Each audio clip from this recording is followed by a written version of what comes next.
From the now known things file, a senior Republican source tells Fox News that the Senate, quote, is going to be tough to hold on to on Election Day. That's after Trump's Twitter rant against the House Speaker Paul Ryan and the GOP establishment writ large. The source went on to say, we have been a total collapse in the general ballot. That's when pollsters ask people whether they prefer a Republican or a Democrat without naming names. And that's a bad sign for Republicans. Let's bring in Josh Lederman, a White House reporter with the Associated Press. Josh, where do you see this going? Well, Shep, we're seeing this play out in House and Senate races across the country. We're seeing it in Arizona, Georgia, North Carolina, all kinds of places. You know, even just a few days ago, it seemed like Republicans were really sure they were going to be able to hold the House without any problem. Yeah. Right, absolutely. Even that is now being called into question. And the challenge here for Republicans is they're trying to figure out, do I stick with Trump or do I disavow him? Either way, they are bound to lose votes. They're stuck between Donald Trump and a hard place. Because let's take John McCain, for example, in Arizona.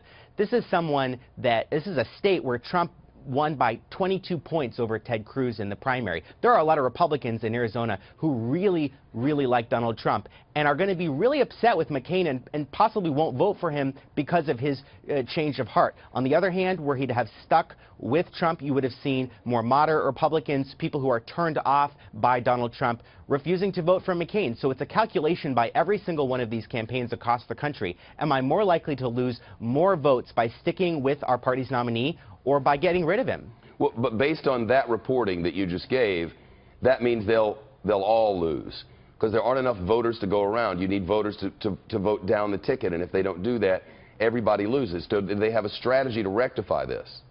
Well, that's the big unanswered question of this entire election is, will the Trump effect continue down the ballot? And there's no way to answer that until Election Day. You know, if you're someone that's trying to distance yourself from Trump and you're a Republican, you're basically counting on voters going to the polls saying, I'm not going to vote for that guy on the top of the ticket, but I am going to check the name next to the other Republicans on the ballot. Now, that kind of ticket splitting is not something that we've historically seen very often at all in American politics, and it's something that Republicans in the House and the Senate campaigns are counting on happening this year. Well, we haven't seen anything like this before.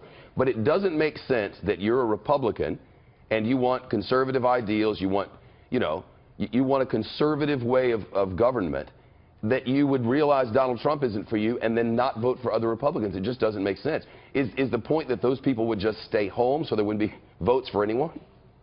Well, that's the big concern, and that's also a concern for a lot of Democrats and for the Clinton campaign, frankly, is that people will be so turned off by this, people will assume this is already in the bag for Hillary, that even some of her voters may not show up to vote because they don't think it's necessary. So I think that a lot of people are bracing for a really dampened turnout on both sides of the aisle this election, voters turned off by both candidates, and how that plays out, we have yet to see. Josh Lederman, nice to see you again. Thanks for coming in. Thanks, Shep.